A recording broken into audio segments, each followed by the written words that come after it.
Le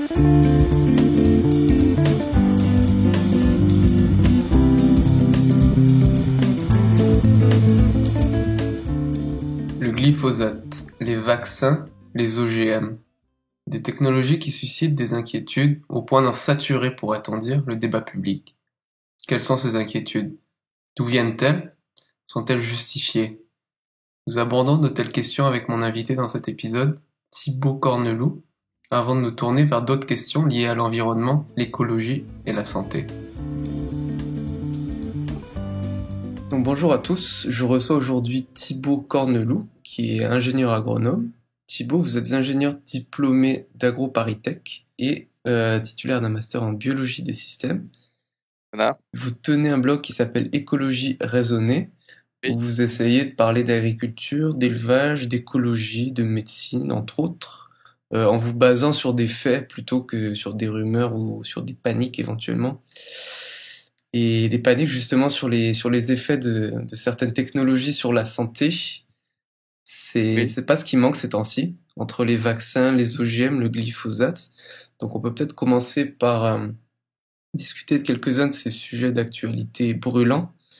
Et peut-être qu'on peut commencer par le glyphosate. Donc je rappelle qu'il s'agit d'un herbicide qui a été développé par les chimistes de Monsanto il y a près de 50 ans, qui a été commercialisé à partir de 1974 sous le nom de Roundup. Alors je dois dire que j'ai pas suivi la controverse de très près, donc je suis pas très au fait des débats. Je suis pas le seul, je pense. Donc Je dois dire, et c'est pas terminé. ouais. Peut-être qu'avant de démêler le vrai du faux, vous pourriez rappeler quelles sont les craintes en fait que cette substance peut susciter chez certaines personnes. Les craintes, je pense que déjà c'est sur la santé, parce Ouais. que pour les gens ça fait penser d'abord à la chimie, donc Mhm.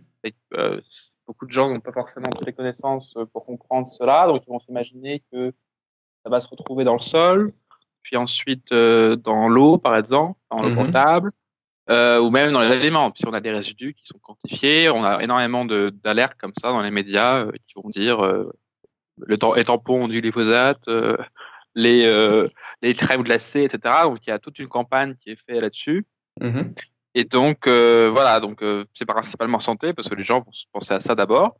Et puis Mhm. après il y a l'argument environnemental qui fait que bien sûr si vous mettez trop de choses toxiques dans le sol, bah vous allez avoir un effet négatif et qui va avoir un impact par la suite sur la biodiversité et voilà.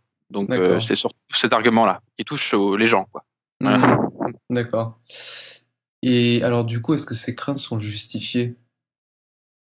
Bah, en soi, ça serait justifié si on avait effectivement des usages abusifs. Mhm. Et dans certains cas, ça peut être possible. C'est-à-dire, dans des pays comme l'Argentine ou le Canada ou autres, vous avez des usages du glyphosate qui sont en trop. C'est-à-dire, on va utiliser pour tuer, euh, pour faciliter le maraîchage, par exemple. Mhm.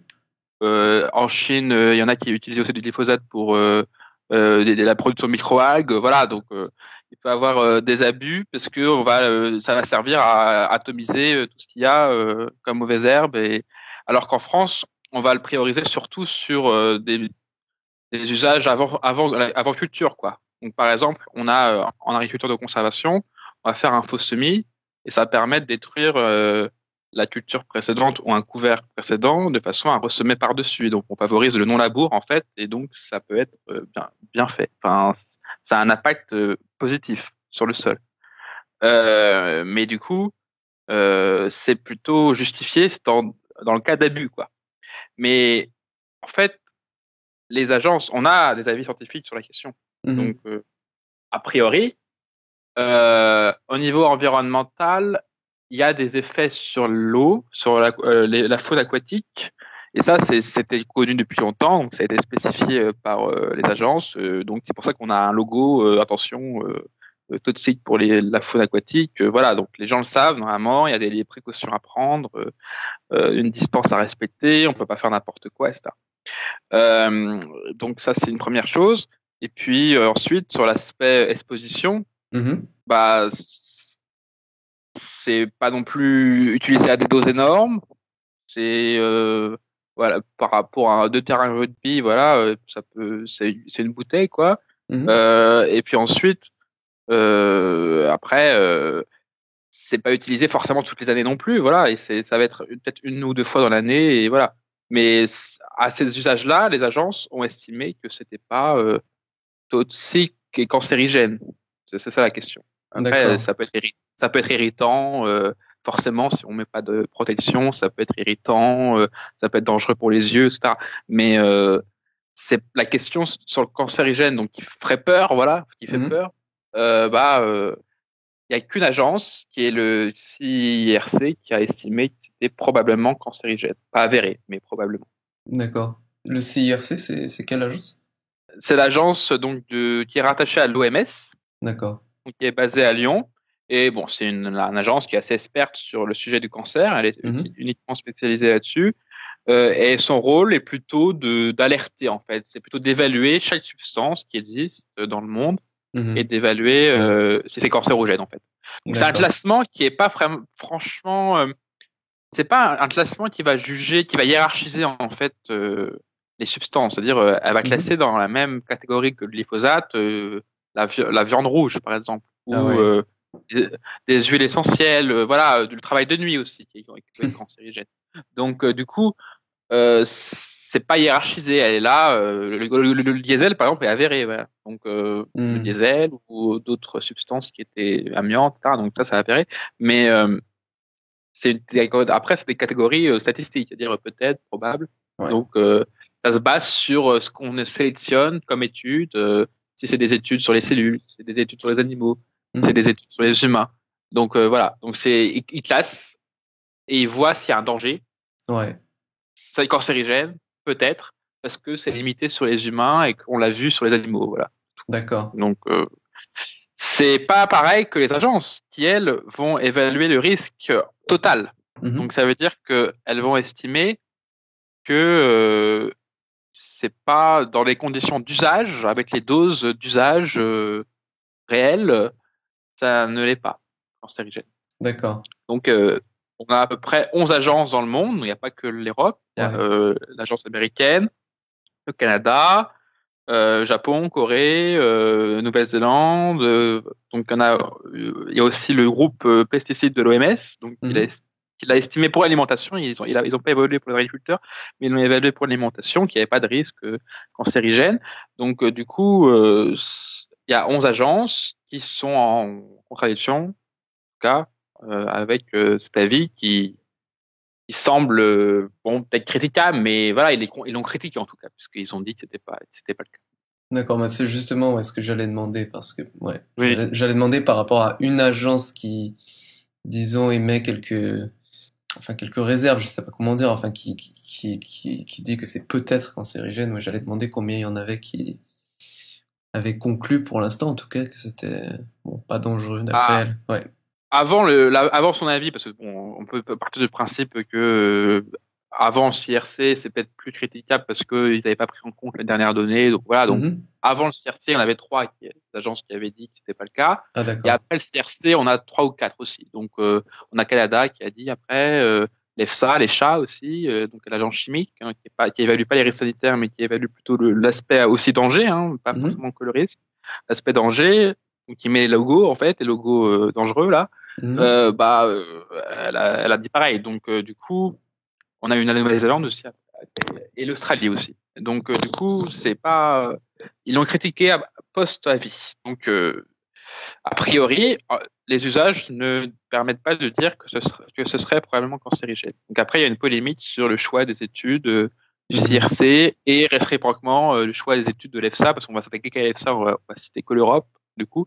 Ouais. Euh, donc, il y a une grosse bataille depuis 2 ans là-dessus, avec polémique, ONG, lobby, industriel. D'accord. C'est-à-dire que j'imagine que chacun des camps va avoir tendance à affirmer que l'autre camp choisit ses sources de manière non, C'est ça. disons, de manière non neutre, quoi. Bah, comme souvent dans d'autres controverses, comme Ouais. depuis 20 ans maintenant, on observe sur des controverses scientifiques, Mhm. que ce soit les OGM, les ondes, etc. vous avez des cautions qui sont amenées. Donc, on a des cautions scientifiques, c'est-à-dire des scientifiques. Donc là, dans le cas de l'UCRC, c'est un toxicologue, non pas un statisticien, non pas un toxicologue, un statisticien qui s'appelle Christophe Portier. Mhm. Lui, donc il est américain, il a dirigé le programme de toxicologie américain. Donc il était observateur parce que le CRC a l'habitude de faire appel à un observateur pour conclure sur la classification. Et donc il a été rapporteur, il a observé. A priori, il n'a pas d'influence cette personne, mais elle est juste là pour vérifier. Eh bien, il avait déclaré qu'il était lié à une ONG, mais D'accord. il a déclaré qu'il n'était pas, il n'avait pas étudié les pesticides, donc c'était pas en rapport. Mais donc il a quand même indiqué. Et cette personne ensuite fait la campagne en Europe. C'est lui qui a critiqué quasiment les agences ensuite européennes. Mhm. Il leur a envoyé plusieurs fois depuis 2016. Il leur a envoyé 2 lettres. Une lettre déjà signée avec 90 autres scientifiques, donc ça faisait sérieux. Il y avait la liste de 100 scientifiques qui signaient, Mhm. sachant que ça veut rien dire puisque on a eu déjà par le passé ce genre de choses. Euh, on avait une pétition de climato-sceptiques, de scientifiques Mhm. climato-sceptiques, qui était au moins 33 000 Wow. qui avait signé une pétition. On a aussi une pétition de 100 personnes, 100 biologistes qui nient l'évolution. Donc, du coup, voilà, ils vont utiliser les médias, pas les revues, mais les médias Ouais, ouais. pour faire une tribune. Donc, à chaque fois, bon, et des fois ça peut être vrai, des fois il faut faire attention. Mais là, ils ont publié une publication quand même avec la critique de l'EFSA, premièrement. D'accord. Ensuite, l'année suivante, comme ça prenait pas, voilà, ça continuait, ça a pris dans les médias, relayé par Le Monde, hein, surtout qui a l'habitude de faire ce genre d'article sur ce sujet. Mhm. Eh bien, ils ont continué. Donc, ils ont continué cette fois-ci avec des ONG cette année, Ouais. où là, Monsieur Portier a écrit avec un autre toxicologue qui s'appelle Closing. Lui aussi serait lié à ces ONG, mais en tout cas, ils ont écrit tous les deux un rapport pour une ONG Global 2000, et là, ils refont leur même critique qu'ils ont fait l'année d'avant. Donc, il y a une espèce de d'agite-prop, parce que en parallèle, il y a les décisions des États européens qui doivent réautoriser la substance. Donc, ils essayent de relancer à chaque fois pour avoir une tribune. Et à chaque fois, c'est toujours la même critique. Voilà. Donc, les études Mhm. en clair, c'est vous n'avez pas pris en compte des cas de cancer. Donc, statistiquement, c'est faux. Donc, c'est un débat d'experts, en gros. Hein. Ils font une critique de statistiques en disant que les agences n'ont pas pris assez en compte des cas de cancer et donc c'était significatif. D'accord. Voilà. Donc, ça se justifierait à remettre en cause de leur évaluation. Voilà. D'accord. Mais, mais c'est pas clair. Ouais, ouais. Et ces ONG auxquelles sont liés ces chercheurs, disons, critiques du glyphosate, enfin, quelle est leur spécialité? Est-ce que c'est la lutte contre le cancer ou autre chose? Ah non, non, pas du tout. L'agence CRC, de toute façon, est spécialisée sur le cancer, donc là, c'est sûr, Ouais. hein, Ouais, c'est le ouais, ouais, cancer. ouais. Mais les Mais ONG? les ONG, on a un toxicologue, j'ai pas certain qui à la retraite. Donc bon, souvent on a ce genre de choses d'ailleurs, hein. Hmm. Souvent des scientifiques à la retraite qui font ça. Et cette personne Portier est statisticien de formation, mais il a Ouais, surtout ouais. dirigé des programmes, donc il a surtout fait la gestion, etc. Mais il pouvait donner son avis statistique, mais c'est pas très clair. En tout cas. D'accord. Plutôt une caution. Moi, je le vois comme ça parce que souvent maintenant, c'est comme ça. On a une caution scientifique, donc Ouais.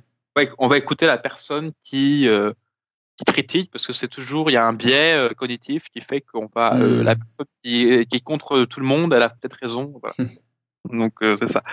Euh, donc lui, voilà, le CRC c'est pas très clair non plus. Donc moi j'ai des critiques et d'autres, en tout cas les agences ont fait des critiques sur leur méthode, hein, mais Mhm.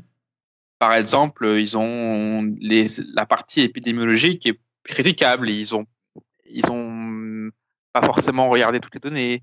D'accord. Ils ont aussi pris en compte ils ont mis au même niveau une cohorte assez importante, significativement, avec des petites études voilà, de plus faibles échantillons Ah ouais, d'accord.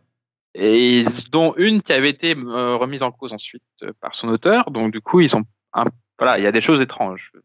C'est, ils ont, voilà, c'était discutable et voilà, c'est pour ça que c'est très compliqué pour le grand public parce qu'on n'a pas C'est un débat vraiment d'experts. Donc, Hmm. c'est mélangé à la politique. Donc Ouais. après voilà, en France ça donne ça donne c'est Monsanto. Donc alors qu'en fait c'est pas vrai parce que Hmm. c'est produit par beaucoup d'entreprises maintenant. D'accord. Alors, peut-être qu'on peut refermer la page glyphosate et passer aux OGM. C'est un peu lié aussi, mais Ouais, ouais, ouais. Oui, tout à fait, ouais, ouais. ils attaquent le glyphosate, ils attaquent les OGM aussi. D'accord. Bah, c'est ce que j'ai cru constater. Donc, une autre innovation de la Discord, on peut dire. Et bon, alors peut-être là encore brièvement, on peut rappeler ce qu'il leur est reproché. Bah, il leur est reproché en général déjà de nuire à l'environnement Mhm. et de nuire à la santé, parce que euh, le débat santé normalement est tranché, parce Ouais. que on a vu que c'était des variétés comme les autres et que elles n'étaient pas plus toxiques si on ne faisait pas en sorte qu'elles soient toxiques, parce que ça peut arriver, hein, bien sûr. Mhm. Et, mais ça c'est déjà arrivé par le passé. Il y a eu des variétés qui étaient toxiques pour les ouvriers ou autres, parce il y avait des substances allergènes, etc. Hmm. Donc c'est arrivé par le passé, mais ça peut arriver par n'importe quelle technique. Donc Ouais. les techniques traditionnelles, c'est en fait du croisement. Mhm. On croise des plantes entre elles. Après, on sélectionne les caractères au bout d'un moment, de plusieurs générations, etc.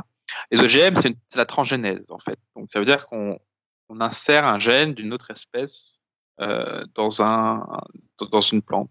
Et on peut obtenir un trait intéressant en agronomie. Donc, on a deux types d'OGM qui sont majoritaires. C'est celui qui est résistant au glyphosate, justement, Mhm.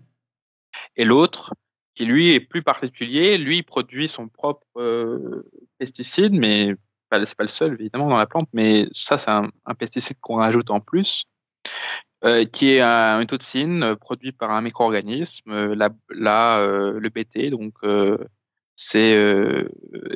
c'est aussi utilisé en agriculture biologique d'ailleurs. C'est une Hmm. toxine qui est utilisée en agriculture biologique. Sauf que là, il la sert dans la plante, donc la plante produit elle-même à des petites doses, quoi. Donc ça permet de lutter contre les insectes, D'accord. euh, certains insectes du maïs. Ouais. Euh, voilà. Mais du coup, on va dire que ça réduit la biodiversité, parce qu'on pense que les semences modernes réduisent la biodiversité. Mhm. Il y a une extrapolation en disant les OGM vont aggraver ça. D'accord. Il y a aussi la santé, parce qu'on pense que manger des choses qui sont différentes, ça va rendre malade. Donc Ouais. voilà. Mais si on ne comprend pas trop bien qu'est-ce qu'il y a derrière, même si en soi c'est possible. Mais comme c'est évalué, il y a une évaluation justement, c'est l'objet de la Discord, parce qu'il y a aussi une évaluation là-dessus. Mhm. Et ils le sont pas plus si sur la thèse, quoi. Euh, et puis après il y a l'impact global, on sait pas trop comment, parce que il y a la biodiversité. Parce que bon, le glyphosate c'est simple parce qu'on se dit on va en balancer beaucoup, quoi. Et dans l'autre cas, on a aussi trouvé des arguments contre le BT alors que c'était la même chose que l'agriculture biologique. On a dit que ça tuait les papillons, que ça tuait tous les insectes autour de lui, enfin etc. Donc on a trouvé des effets secondaires à la toxine produite. Donc on est parti dans des trucs assez complexes et larges pour trouver des excuses. Et donc c'est devenu une controverse majeure. D'accord. Mais en soi, ça l'est pas. D'accord. Parce que là encore, on a un consensus sur le sujet. Ouais. Ouais. C'est-à-dire que, bon, ça fait à peu près, les OGM existent depuis 30 ans, mais là, ces OGM-là, ils existent depuis 20 ans, 21 ans maintenant. Donc, ils ont été commercialisés en 96. Ça a commencé surtout avec les résistants au glyphosate, donc avec le soja et le maïs. Mhm. Et du coup, en fait, ça a simplifié le travail des agriculteurs. C'est-à-dire, c'est un désherbage forcément ça permet de désherber plus facilement parce que du coup, vous êtes sûr que la plante va pas mourir si vous balancez un herbicide et vous pouvez le faire entre la culture, quoi. Enfin, pendant le cycle, tout le Mhm. cycle de la plante, vous pouvez désherber. Mais en fait, et ça a éliminé d'autres types de pesticides. Donc en fait, ça a réduit globalement les pesticides utilisés, Mhm. que ce soit dans les pays en développement ou dans les pays riches, mais la quantité a légèrement augmenté parce que, je ne sais pas pourquoi, mais en tout cas ça a légèrement augmenté, mais en fait la toxicité était moindre, puisque même si vous alimentez un peu, le glyphosate est largement moins toxique que d'autres substances. D'accord. Donc en fait on a un impact qui est quand même réduit au final, avec bon, ça a étudié, mais bon, il y a un petit impact qui est réduit, donc c'est pas terrible, mais c'est 10% à peu près qui est réduit. Mhm. Et c'est surtout pour les utilisateurs que c'est réduit, hein, parce que bon, l'environnement peut-être un peu moins, mais en tout cas pour les utilisateurs. Et donc, ça n'a pas plus atteint la biodiversité que les autres. D'accord. Euh, En tout cas, il faut comparer avec les glyphosates non OGM, quoi. On a vu même que il y a eu des résistances parce qu'on n'a pas dit aux agriculteurs de diversifier leurs techniques. Mhm. Donc, il y a des résistances qui sont apparues aux États-Unis avec les adventistes qu'on peut plus éliminer. D'accord. Et donc, c'était plus rapide en fait pour les non-OGM. Donc, bon, c'est pas une raison, mais on va dire qu'il y a quand même des avantages. Ça a simplifié le travail, donc c'est moins pénible. Mhm. Ça a permis le plus de non-labour. Ça veut dire que, parce que du coup, vous pouvez utiliser le non-labour que j'ai évoqué tout à l'heure, en disant que vous éliminez donc du fuel, vous, vous favorisez la biodiversité, donc ça annule en fait les effets, quoi, du glyphosate. Donc, c'est pour ça que c'est meilleur. Et puis ensuite, mais bon, on peut toujours critiquer parce que on peut dire, on peut très bien faire sans, quoi. On peut dire, on pourrait faire un OGM qui n'utilise pas de pesticides, c'est possible. D'accord. Mais donc c'est forcément critiquable toujours. Après, sur le BT, c'est différent puisque sur le BT, c'est plutôt son propre insecticide, donc c'est un peu autonome, quoi. C'est Mhm. besoin d'intrants en plus, ça a éliminé aussi beaucoup plus d'intrants, environ 30%. Donc, ça a été encore plus bénéfique pour les agriculteurs et surtout dans les pays pauvres. Et donc, ça a beaucoup aidé. Et là, il n'y avait pas non plus d'impact majeur en termes de biodiversité. Bon, forcément, il y a les ravageurs qui vont changer parce que quand vous les éliminez, vous changez un peu les populations de prédateurs, etc. Donc, il y a des Mhm. choses à perfectionner, mais en général, une variété ne reste pas plus de 5 ans. Donc, ils sont censés tourner, quoi, vite. On n'est pas censé garder les mêmes. Donc, D'accord. du coup, normalement, tous les arguments sur le fait que le long terme, machin, ça vaut pas parce que les variétés, elles ne durent pas plus de 5 ans en général. D'accord. Mais Donc, qu'est-ce que c'est ces arguments juste pour clarifier? les arguments, c'est justement dire on n'a pas assez de recul. Donc, 20 D'accord, ouais. ans, c'est pas suffisant. Toute une vie, parce que c'est vrai, on pourrait sûrement en manger toute une vie. Peut-être qu'il y a des effets cancer, voilà, sous le cancer, dont Mhm. on arrive à certains scientifiques, hein, le Serralini. Donc du coup, c'est le cancer qui me faisait peur. Et on a trouvé aussi des arguments sur allergènes. Donc voilà, donc ils se disent ça va réveiller quelque chose dans notre organisme, d'avoir un ADN étranger. Et voilà.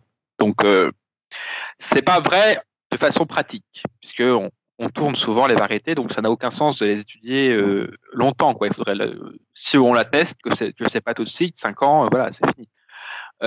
Et c'est faux parce que c'est aussi étudié de toute façon sur le long terme. Il y a des études sur les rats de 2 ans Mhm. qui permettent d'établir que il n'y a pas de problème observé. Là, on va en savoir plus bientôt, mais jusqu'actuellement, on a des milliers d'études sur le sujet qui montrent que c'est pas le cas, quoi, qu'il n'y a pas de risque spécifique par rapport à d'autres types de semences ou de types de variétés, quoi. Parce qu'il y a D'accord. quand même il y a quand même des dizaines de techniques, hein. Toutes les techniques sont légales.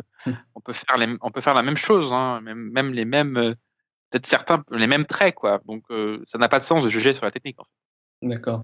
Donc il semble que aussi bien au niveau de l'environnement que au niveau de la santé, il n'y ait pas vraiment de problème démontré, quoi. C'est comme pour toutes les autres, c'est pas démontré, il y a pas, c'est pas spécifique, quoi. Enfin, Ouais. on peut faire beaucoup de critiques, en fait. Mhm. Donc, ces personnes-là qui critiquent, justement, vont faire des critiques, pas de général. Ouais. Donc, mais les OGM sont un prétexte, quoi. Donc, D'accord. c'est un prétexte pour remettre en cause le reste, quoi. Donc, Ouais. il y a les brevets, par exemple, aussi, l'argument des D'accord. brevets. Donc, ce qui est faux dans le sens où aux États-Unis, toutes les plantes sont brevetées, donc ça inclut aussi des plantes dans le bio, etc. Mhm. Donc ça encore c'est un truc général, une critique générale. Et D'accord. puis en Europe, c'est pas le cas non plus, parce qu'il y a un autre système qui est plus ouvert, Mhm.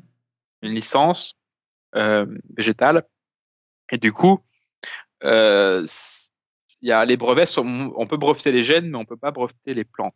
Donc les plantes peuvent être utilisées et ressemées, quoi. Mais c'est pas du tout, c'est des critiques, voilà, qui tiennent pas. Il y a les OGM se ressèment. Mhm. C'est les hybrides qui sont pas reproductibles, c'est pas la même chose. Mais les OGM se ressèment, ils sont pas stériles, ils sont, ils sont pas brevetés en Europe, en tout cas. Mhm. Euh, et voilà, donc si on fait ces critiques-là, il faut le dire dans l'ensemble, et pas condamner les OGM. D'accord, donc c'est des critiques qui pourraient tout aussi bien s'appliquer ouais, aux non-OGM.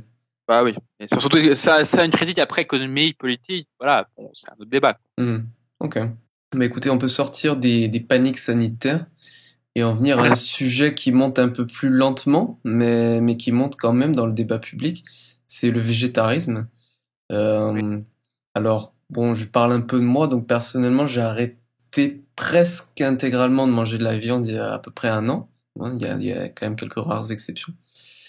Et en fait, bon, ce qui m'avait fait surtout arrêter, c'est d'avoir écouté quelques débats et quelques discussions sur la question. Il y avait notamment des gens comme bon, Peter Singer, qui est très connu, Mm. ou Sam Harris, je sais pas si vous connaissez, mais c'est un neuroscientifique et philosophe américain qui en avait parlé aussi il y a quelques années. Et bon, ils avaient développé quelques arguments auxquels je voyais tout simplement pas de parade, quoi. En fait, je n'en vois toujours pas.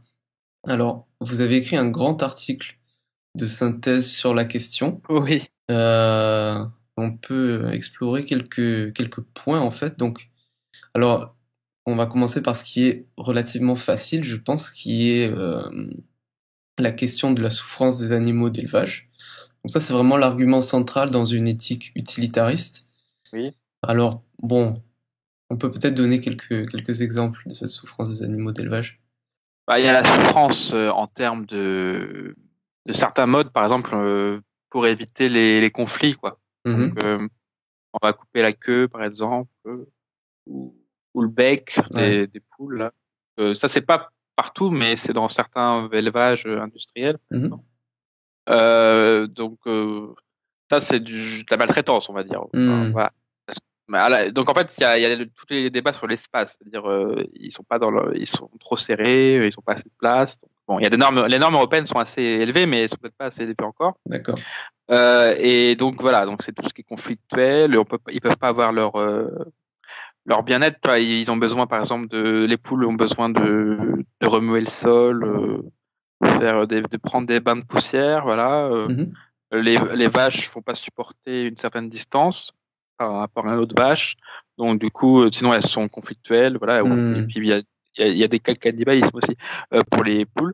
Ouais. Donc, du coup, voilà, c'est plutôt d'ordre éthologique, Mhm. avec, plutôt l'espace en général. Même s'il est très élevé en Europe, hein, mais bon, par rapport à d'autres pays, mais c'est sûr que, il y a pas, soit c'est pas encore assez, Mhm. soit les éleveurs, bien sûr, ils s'occupent bien de leurs animaux en majorité, mais sauf que il n'y a pas forcément de formation dans le sens où ils vont pas voir tout non plus. C'est-à-dire, D'accord. il y a beaucoup de stéréotypies en fait. C'est-à-dire, on va voir des animaux, ils ont l'air bien, mais en fait, ils le sont pas. Donc, c'est pas forcément visible directement si on n'a pas de connaissances en éthologie très poussées, quoi. Donc voilà, donc ça peut être très bien en apparence. Ils peuvent aussi avoir conscience qu'ils forcément, oui, ils s'occupent bien, ils vont pas maltraiter leurs animaux, mais c'est pas suffisant parce que ces animaux ne vont pas bien non plus. D'accord. Donc je précise juste pour l'audience, parce que éthologie, c'est quand même pas un mot qu'on rencontre tous les jours. L'éthologie, la science de comportement animal, voilà. Exactement. Voilà. La science de comportement animal, voilà. Ouais. Donc ça, c'est déjà un premier argument. Alors, en fait, bon, après, il y a un contre-argument. C'est éthique, voilà. Oui, oui, tout à fait. Donc, il y a un contre-argument qui est, bon, disons, basé sur la question de la nutrition. Comment compenser l'arrêt de la consommation de viande? Et alors, je dirais à plus forte mesure, quand en plus on cesse de consommer du poisson, des œufs, des laitages, c'est pas facile. Euh, Bah, c'est surtout pas facile à faire forcément. Il faut se forcer, je pense, au début en tout cas. Mais en soi, il n'y a pas non, il y a pas de pour le végétarianisme, il n'y a pas de problème Mhm. normalement. Enfin, tout est disponible en termes. de toute façon, si on parle de repas équilibrés, Mhm.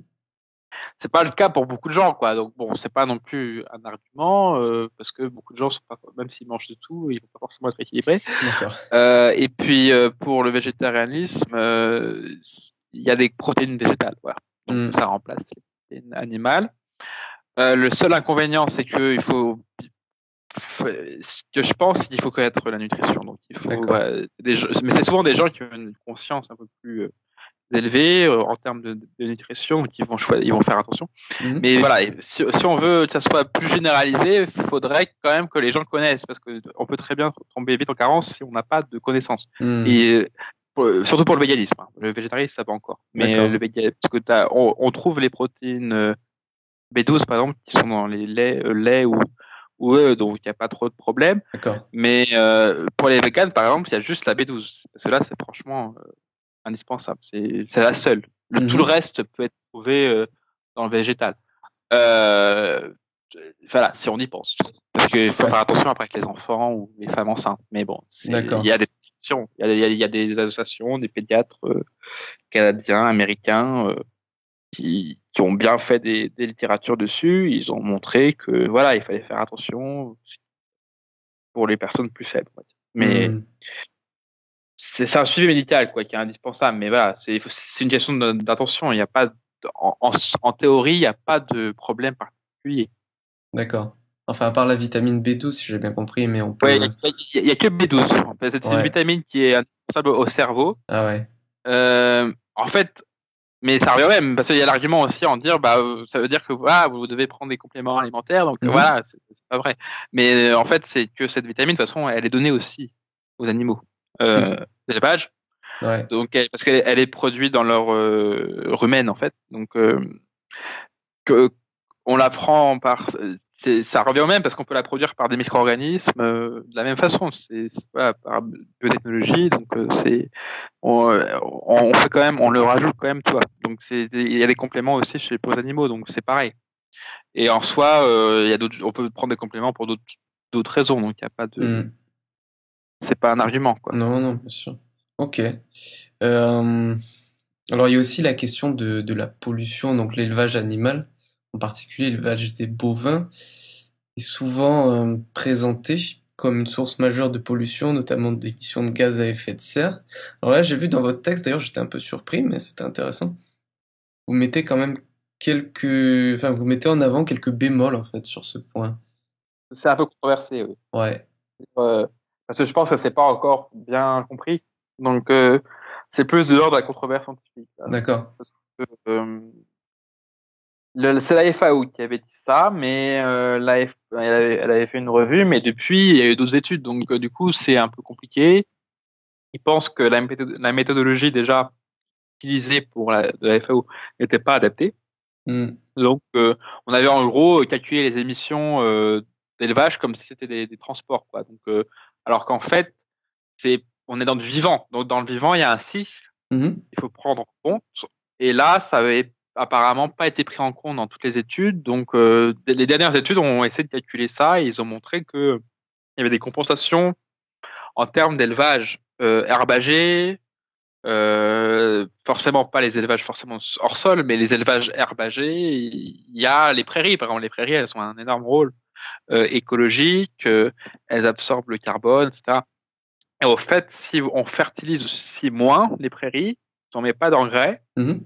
bien, on va favoriser des bactéries qui vont recycler le méthane. Donc, du coup, c'est un peu plus compliqué, quoi. Sans compter qu'il y a aussi la biodiversité. Voilà. Bon, après, c'est un choix éthique, Mhm. mais il y a un niveau écologique, c'est un peu plus controversé. C'est-à-dire, les prairies, on apporte aussi énormément en termes écologiques et en termes de séquestration carbone, quoi. D'accord. C'est pas, je pense pas qu'il y a de réponse pour l'instant, mais voilà, Ouais. c'est en France en plus c'était largement moins parce que c'est aussi par pays hein, parce que il y a une moyenne globale mais suivant la nature d'élevage en France c'était un peu moins quoi. C'est 9%. C'est voilà c'est ils disent qu'on peut compenser il y a toujours l'argument qu'on peut bien mieux gérer les élevages et avoir et réduire.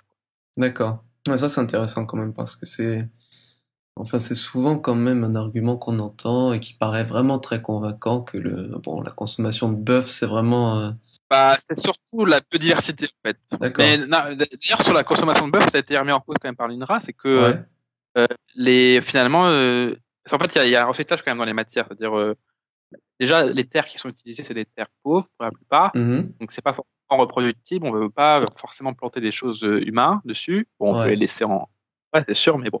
En tout cas, il y aurait de la perte parce que même si on gardait que des cultures humaines sur moins de surface, eh bien, il faudrait recycler certains éléments, par exemple, des plantes. C'est-à-dire, on les donne actuellement aux animaux. Et puis, il y a les protéines aussi, puisqu'il y a des protéines végétales qui permettent de faire des rotations. Donc, Mhm. tout un ensemble agronomique, ça permet de faire des rotations quand même, les prairies et les cultures de fourrage, ça diversifie quoi. Donc bon, si on dit que c'est écologique, il faut diversifier les cultures, voilà. Il y a des contradictions. Et puis donc ça serait du gaspillage en termes physiques, Mhm. biomasse, et ça serait pas optimal. Et ils disent et en plus qu'il y a, et puis il y a aussi le fait la biodiversité. Mhm. Bah, la biodiversité, ça se justifie un peu plus qu'en fait les gaz à effet de serre ou le fait qu'on utilise trop de nourriture. D'accord.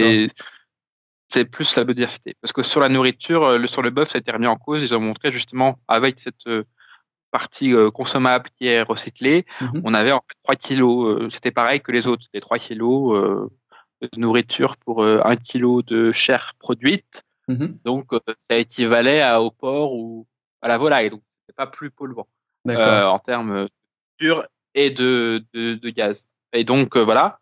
Mais après, c'est la biodiversité. C'est-à-dire que s'il y a vraiment, on prévoit qu'il faille doubler la consommation de viande mondiale, donc si on augmente la consommation de viande, au moins pour les bœufs, bah ça va surtout utiliser plus de surface et donc nuire à la biodiversité. D'accord. Mais en termes de pollution directement, c'est pas si clair apparemment. C'est pas très clair, non. Voilà. D'accord. D'accord. Et l'argument de la nourriture, je pense, c'est pas mon argument parce que c'est pas tant que ça non plus. Mhm. Euh, mais puis c'est pas utilisable forcément, mais voilà, c'est un terme d'optimisation. Donc les scientifiques qui ont calculé, il y a effectivement une réduction, Mhm. mais ils ont calculé que optimal 11%. C'est-à-dire dans la nourriture, le régime, on a à peu près à 25% actuellement de consommation de viande par Ouais. semaine, enfin, dans le régime alimentaire. 25% de notre Ouais. Ouais. régime est viande, et donc ils veulent abaisser. Le régime optimal serait de 11%, Ah, d'accord. c'est-à-dire ce que consomme à peu près l'Afrique actuellement D'accord. en de viande, donc c'est 11%. Mais un régime 0%, ils ont calculé que c'était peut-être plus négatif dans l'autre sens, quoi. Ça serait aussi D'accord. pour l'environnement. Ah C'était ouais. totalement vegan. Donc il y avait optimal. C'est aussi une optimisation des terres. Hmm. Ça, c'est très intéressant. Ok. Donc, l'optimum ne serait pas zéro finalement, enfin, apparemment, mais très bien. Euh, alors, j'ai une dernière question à laquelle il sera plus difficile, je pense, de donner une réponse empirique. Mais enfin, je la pose quand même. Donc aujourd'hui, la plupart de ceux qui font de l'écologie, enfin, pardon, la plupart de ceux qui font de l'écologie une priorité, ils prennent pour acquis, on peut dire, que ça passera par l'introduction et le renforcement de nombreuses régulations sur les activités humaines. Par contraste, vous défendez ce que vous appelez une écologie libérale.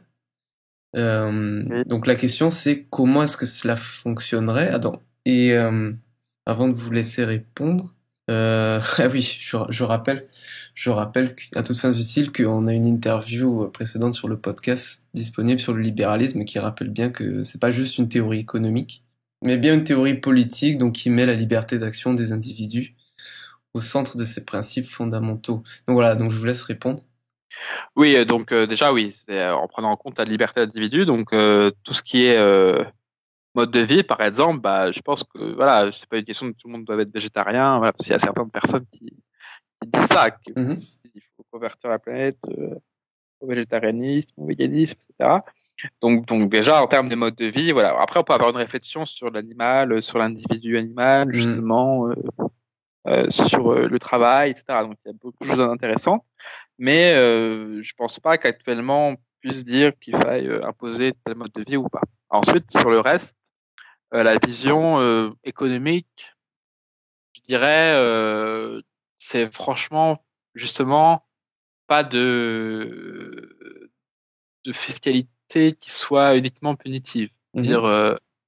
c'est plus, on peut, dans la vision libérale, c'est plus une vision de coût social, de coût économique, Mhm. euh, des choix des acteurs. Donc du coup, c'est plus trouver une fiscalité qui puisse internaliser les coûts, quoi. C'est-à-dire euh, un peu comme on a pour l'eau, les agences de l'eau, en gros, il y a une taxe pesticides, une taxe intrants, Mhm. irrigation. Et bon, ils sont pas, c'est pas assez élevé actuellement, mais ça permet de reverser l'argent pour les infrastructures. Donc c'est un truc qui permet de baisser les coûts sociaux et environnementaux des actions des acteurs. Mhm.